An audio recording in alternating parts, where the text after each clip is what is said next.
Throughout Chinese history, rulers often used humble titles. They called themselves the Solitary One or the Unworthy One.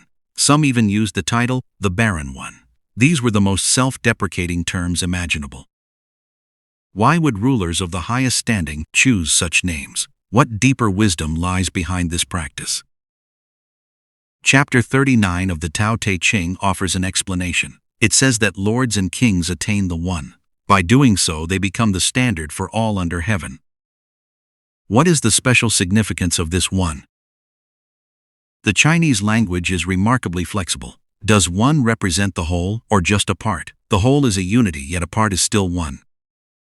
From Lao Tzu's perspective, all things are born of the Tao, but everything the Tao creates receives only a portion of it.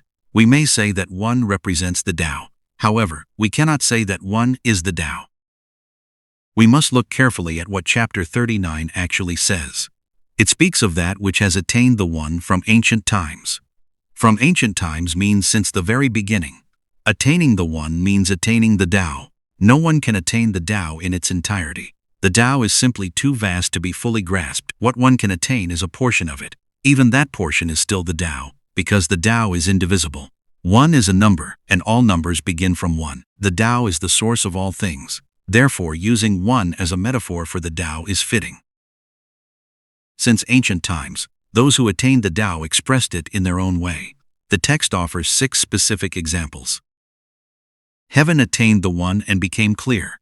Earth attained the One and became still. The Spirit attained the One and became responsive. The valley attained the One and became full. The 10,000 things attained the One and came to life. Lords and kings attained the One and became the rightful standard. Heaven stretches high above as an unbroken whole. It never divides itself. It covers everything without exception. Clear means luminous and transparent. Heaven is clear because it has attained the Tao. This also carries a warning. If heaven were to lose its clarity, it would signal a departure from the Tao. If the air became murky, we would need to ask why. That responsibility ultimately rests with humanity. Earth requires stillness. It should not be in constant upheaval. If the earth shakes, we cannot sleep peacefully. Still means tranquil. The earth is peaceful because it has attained the Tao. But if the earth were to lose the Tao, we would suffer. Earthquakes and upheavals are not merely theoretical. We have all witnessed them. The Spirit attained the One and became responsive. Lao Tzu's concept of spirit differs from the Western notion of God. The Western God is a sovereign ruler. Lao Tzu's spirit carries no such authority. It points instead to something wondrous. It is something you cannot quite grasp, yet you marvel at it. That is why a spirit is called responsive.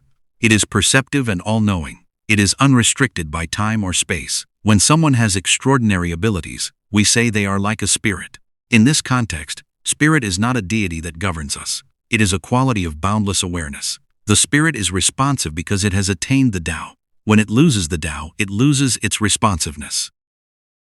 The valley attained the One and became full. Full means brimming with vitality and teeming with life. The valley is where rivers flow and plains spread. It nurtures countless living things with boundless life force. The 10,000 things attained the One and came to life. All living things need to survive and flourish. They are able to do so because they have attained the Tao. The day they lose the Tao, they perish. Lords and kings are the leaders of organizations. If they attain the Tao, they become a model for the people. They become a rightful standard for all under heaven. Heaven is clear, and earth is still. The Spirit is responsive and the valleys are full. The 10,000 things flourish. Leaders serve as models worthy of emulation. All of this is possible because they have attained the Tao. What then, is this One? The One is the transition from non-being to being. All things emerge from non-being. The first step is the appearance of One. From one comes 2, 3, and on to infinity. We may speak of the Great One and the Small One. The Great One is the outward form that manifests. The Small One is the inner spirit contained within. Lao Tzu speaks of holding to the One and returning to the One. These phrases remind us never to stray from the root. That root is the One. We are very fond of zeros today. You may have thousands of zeros, but they are still zero. Add a single one, however, and everything changes. The moment a one appears, something begins to exist. Lao Tzu uses the One to represent the bridge between non-being and being. It is the very beginning of existence. That beginning is the heavenly Tao. The One represents the source from which all things are born. From the Tao's perspective, all things are rooted in the One. Laozi uses the One as a metaphor for the Tao. But remember, One is not equal to the Tao. There is a meaningful difference between the two. Heaven, earth, and all things must function in accordance with the natural order. They can only do this when they have attained the Tao. What happens if they fail to attain the One? Laozi continues with several warnings. If heaven were not clear, it would likely crack apart. If earth were not still, it would likely collapse.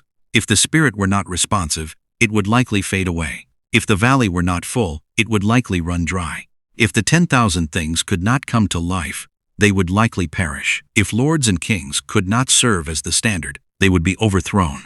If heaven loses its clarity, it may shatter. We are fortunate this has not yet occurred. If the earth loses its stillness, catastrophe will follow. We already see vast stretches of land that are barren. They are unfit for farming or habitation. This is what happens when the earth loses the Tao. If the spirit loses its responsiveness, no one will heed it. It will wither and perish. We have all seen shrines fall into ruin. This is the result of a spirit that has lost its power. If the valley loses its vitality, it will become desolate. No one will come to such a place. Recovery may take many years, or it may never come at all. Such places simply cannot sustain life. If the 10,000 things lose the One, they will cease to survive. We see this today as species disappear one by one. If lords and kings lose their righteousness, the people will not follow them. The organizations they lead may be overthrown. Dynasties have fallen for exactly this reason. Laozi draws a profound conclusion. Therefore, the noble takes the humble as its root. The high takes the low as its foundation. We tend to think of the noble as elevated. We think of the humble as something trampled underfoot. But the noble must take the humble as its root. If the foundation is not solid, a tall structure becomes dangerous. Nobility and humility are deeply interconnected. The noble is rooted in the humble. The high is founded upon the low. Those in high positions must pay attention to what lies beneath them. That is where their popular foundation rests. This is why historical rulers used lowly titles. They called themselves the solitary one or the unworthy one. Many people assumed these titles meant the emperor was unique. In fact, they were the most self-deprecating terms imaginable. How could someone of high rank choose such names? Barren means unable to give life or nourishment. To nourish all things is to be full and fertile. To fall short of that is to be barren. Rulers used these designations while holding the highest positions. Laozi asks, is this not taking the humble as the root? He then adds that the highest praise is no praise at all. The finest commendation is to have no commendation. Whatever title you give something, it becomes limited. Truly great things are beyond description. When you have no reputation, life is relatively manageable. Once you become famous, you invite endless scrutiny. Public figures are criticized from every angle. When some praise you, others will inevitably condemn you. To have a reputation is, in a sense, to have none at all. Why seek the trouble of recognition? People today constantly seek applause. In the end, they are the ones who suffer for it.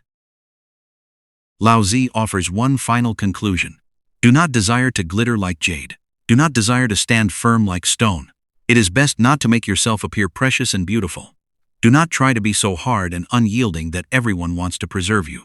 In doing so, you lose the very root of the Tao. What we truly need is inner humility and softness. Yet most people think in the opposite direction. This is a point well worth our careful reflection.